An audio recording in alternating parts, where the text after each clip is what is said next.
BJP মানুষের চরম শত্রু, বাঙালিদের চরম শত্রু। এখন এসআইআর করে প্রত্যেকটা বাঙালির জীবন বিপন্ন করে দিতে তারা উঠে পড়ে লেগেছে। কিন্তু এই রাজনৈতিক দলগুলোর মধ্যে বিশ্বাসঘাতক কারা, যারা বাঙালির পিঠে ছুরি মারছে? সেই বিশ্বাসঘাতক হচ্ছে বিজেপি বিরোধী প্রত্যেকটা রাজনৈতিক দল।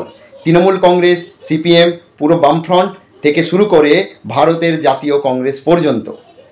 এরা অনায়াসেই যদি মনে করে, এরা যদি আজকে মনে করে সমস্ত দল মিলে যে এরা এমন আন্দোলনে নামবে যাদের হাতে প্রচুর ম্যান পাওয়ার আছে, যারা মনে করলেই এই বিজেপির এই যে পরিকল্পনাকে একদিনের মধ্যে ভেস্তে দিতে পারে, তার সত্ত্বেও তারা একটাও কথা বলছে না এই এসআইআর বাতিল করার জন্য। তারা চেঁচাচ্ছে, মানুষকে খেপাচ্ছে, মানুষকে বোঝাচ্ছে, অনেক কিছু করছে, কিন্তু তারা এসআইআর করতে পা তুলে এগিয়ে আসছে, এসআইআর করছে। তারা বিএলএ নিয়োগ করছে, বিএলএদের ট্রেনিং দিচ্ছে এসআইআর করানোর জন্য, বাংলার প্রত্যেকটা বাঙালিকে বিপদে ফেলার জন্য। এই তৃণমূল কংগ্রেস থেকে শুরু করে ভারতের জাতীয় কংগ্রেস, সিপিএম তথা বামফ্রন্ট, এরা প্রত্যেকে কিন্তু বিশ্বাসঘাতকতা করছে আজকে বাঙালির সঙ্গে। বাঙালি এই যে আজকের এই ঘটনা, এটা ইতিহাসে নথিভুক্ত হচ্ছে, বাঙালি কিন্তু এদের ক্ষমা করবে না। এরা মনে করলেই এই এসআইআর একদিনের মধ্যে রুখে দিতে পারে, কিন্তু এরা এটা করছে না। কেন? এরা একই রকমভাবে এদের চরিত্র আমরা দেখেছিলাম 2019-এ, 19-20-তে। 2019-এ ডিসেম্বরের অনেক আগে থেকেই এনআরসি বিরোধী আন্দোলন চলছিল, কিন্তু এরা কোনো শব্দ পর্যন্ত করেনি। যখন সিএবি ছিল, সিএএ হয়নি, তখন থেকে নো এনআরসি মুভমেন্ট থেকে শুরু করে বহু অদলীয় রাজনৈতিক সংগঠন তারা রাস্তায় নেমে আন্দোলন করছিল। এই রাজনৈতিক দলগুলো কিন্তু সেদিনও চুপ ছিল। যখন সিএএ হয়ে গেল, সিএবিটা আইন হয়ে গেল, তখন মানুষ যেভাবে রিয়্যাক্ট করতে শুরু করলো, তারপরে এই সমস্ত রাজনৈতিক দলগুলোও রিয়্যাক্ট করতে শুরু করলেও 2020 জানুয়ারির 10 জানুয়ারি পর্যন্ত তৃণমূল থেকে শুরু করে কোনো বাম থেকে শুরু করে সিপিএম, কংগ্রেস, কোনো রাজনৈতিক দল নো এনপিআর লিখেছিল না। 2020-র 10-11 জানুয়ারি আমরা ধর্মতলাকে অবরুদ্ধ করে দিয়েছিলাম। নরেন্দ্র মোদী সেদিন কলকাতায় এসেছিল।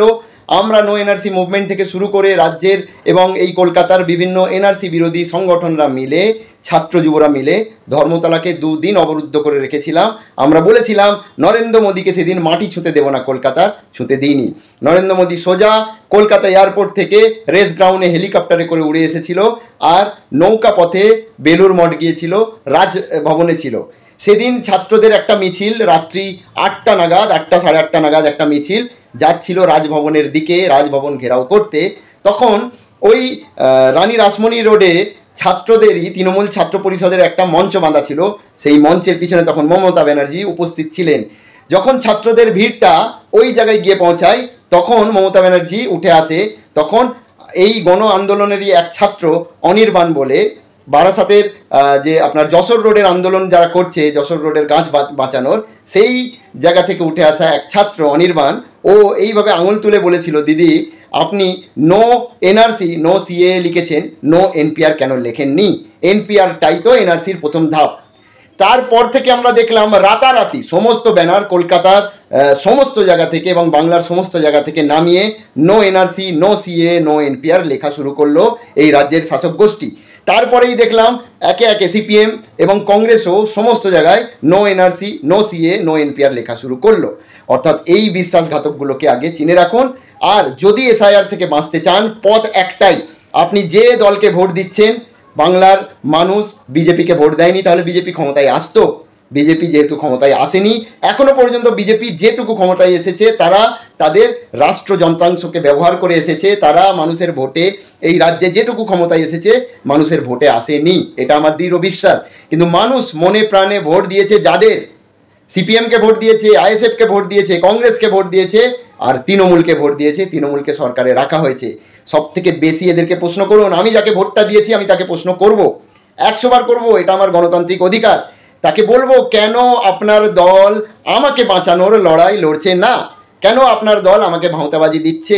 এই ভাঁওতাবাজদের চিনুন আর নিজের অধিকারটা বুঝুন, প্রশ্ন তুলুন, প্রশ্ন করুন, পথে নামুন, না হলে বাঁচার কোনো পথ নেই। হিন্দু মুসলিম নির্বিশেষে প্রত্যেকটা বাঙালি আজ বিপদগ্রস্ত, প্রত্যেকটা বাঙালি বিপদে পড়তে চলেছে। সব থেকে বেশি বিপদে পড়বে যারা, তারা হচ্ছে উদ্বাস্তু, যাদেরকে তথাকথিত উদ্বাস্তু বলা হয়। যদি বাঁচতে চান সমস্ত রাজনৈতিক দলের মোহ মায়া ছেড়ে নিজের কথা ভাবুন, নাগরিকত্ব বাঁচাতে রাস্তায় নামুন।